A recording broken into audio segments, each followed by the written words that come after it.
Hey, what's up, Ronnie? It's me, Tito Puente Jr. I want you guys to tune in to the latest edition of the podcast, Drums and Rums, right here. Wepa!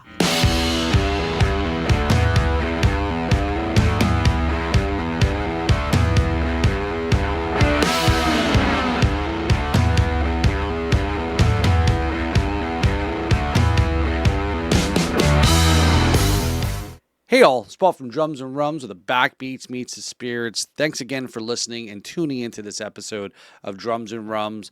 This is a special episode. This is a little bit like we didn't know you were still podcasting, Paul. We didn't know you were still doing this. So yes, we're still podcasting and just been a little bit busy. We're going to get into that in a second here. I'm going to give you a whole lot of rundown of what's been going on briefly before we jump into the little details here. But first, thanks for tuning in again to the podcast here. Don't forget to rate, the subscribe, and on Apple Podcasts, leave us a rating, review, etc. Like this video, follow us on the YouTube channel. Please give us some support too. So real quickly, again, we're coming back from a little hiatus, and we start off coming back strong with a great guest who continues the legacy of the king of Latin percussion, and it's also his father. Our guest is Tito Puente Jr. So like I said, don't forget to like and subscribe the video there, and come and join us there. We got a lot of new content going on. So real briefly here, before we jump into the Tito Puente and Tito and his story and his dad, we went through a little hiatus over the summer since last year. As you probably recognize, our last actual Drums and Rums episode was back in December, and our last Rum episode was back in August of last year. So again, a lot's going on. Life's going on. I did a whole explanation on a live stream I did last week over on our YouTube channel, just chatting and talking about, hey, these are things that are going on, right? So we're in our 5th year of doing the podcast. So again, thank you for listening, for all you listeners who've been there from the beginning and new listeners joining us too. We got a lot of great and interesting guests that come on here. It's a great conversation. If you've never listened to the podcast for the first time, thank you.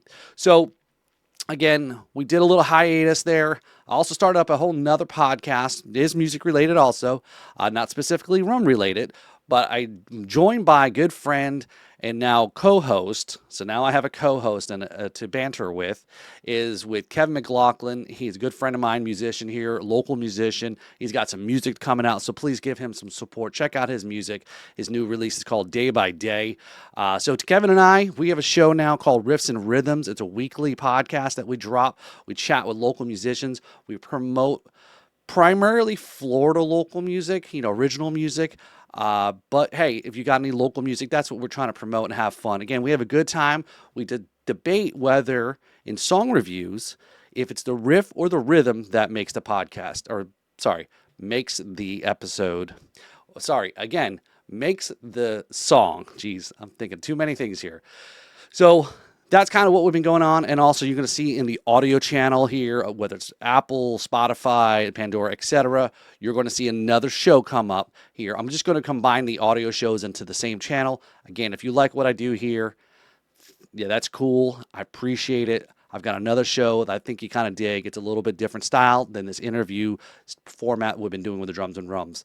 So again, without further ado, let me get back into what we're covering on this episode for the entire week, celebrating the life of Tito Puente. He'll be 101 on April 20th, which we're going to drop the episode that we did with Tito Puente Jr. So, but first, a little bit about Tito Puente, the man, the myth, the legend.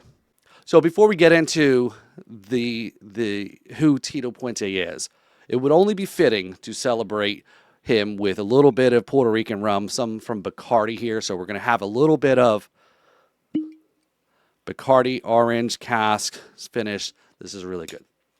So here we go. Who was Tito Puente? So like I said, this week celebrates the fascinating life of Tito Puente, the king of Mambo.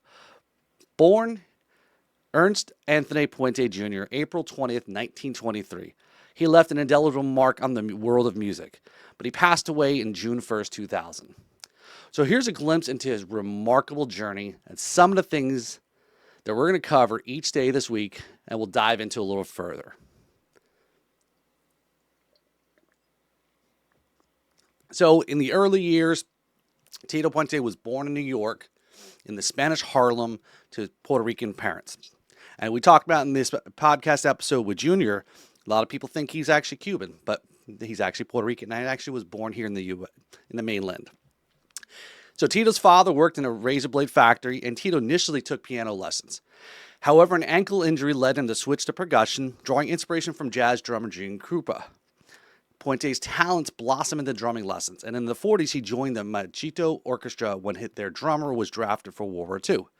This was a big break, and Puente played with them until he was also drafted into the Navy. After the war, Puente went to the Julliard School of Music on the GI Bill to study music and orchestration, and in 1948 he formed his own band and began developing his distinct performance style. Thank you again for your service, Tito. So his career. Tito's been known for blending of Latin and jazz sounds by placing percussion in the spotlight. Yes, the drummers are up front. I love it.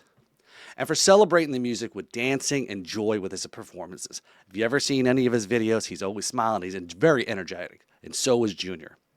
His band became a regular sound at the Palladium Ballroom, where the Tito Puente Orchestra packed in the crowds and helped popularize Mambo. Over the years, he became known as El Rey, the king of Mambo music, and he collaborated with many other major performers, including Celia Cruz. Puente began recording with RCA Victor in the 1950s, and he continued to record, collaborate, and perform for the next several decades. In the 1990s, he played himself in a movie, The Mambo Kings, which helped drive and renewed awareness of his music. When he died at the age of 77, he was still regularly performing. Now, the legacy. Most of you know a lot of music. You've heard music like Oye Como Va. Carlos Santana probably really brought that to maybe to the more of the masses with a rock version of it. But that was Tito's song. So he's influenced so many others. So Tito's influence transcends borders. His compositions continue to resonate and his virtually lives on. Whether you're dancing to his beats or appreciating his melodies, Tito Puente's legacy has been recognized in many ways. He's received 5 Grammys during his lifetime, as well as a posthumous Grammy Lifetime Achievement Award, among other honors. He's also received honorary degrees, presidential recognition, the key to New York City, and he's even on a stamp. Oh, and also he was in The Simpsons, too, playing himself.